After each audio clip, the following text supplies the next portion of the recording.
llibre a mi m'ha agradat molt perquè a mi em sembla que interessaria a més gent que jo perquè a mi m'ha agradat molt, però em sembla, a mi m'ha enganxat i és molt divertit.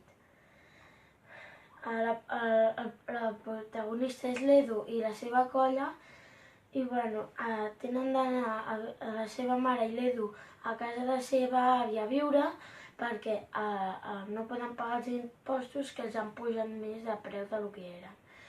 I llavors, en el bloc de pisos, passen coses. I llavors, com l'Edu i la seva colla van a descobrir què passen aquests problemes. I es troben a dalt del terrat del bloc de pisos.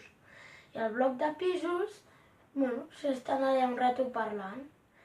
Llavors, l'Edu i l'Hortensi i la seva colla baixen al soterrani a mirar què hi havia a baix, què passava al soterrani, perquè hi havia uns sorolls estranys.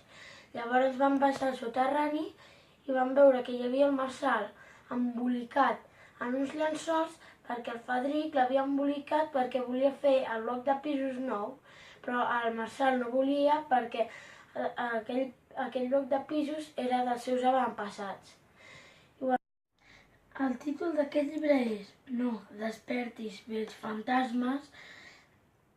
L'autora d'aquest llibre és la Teresa Blanc.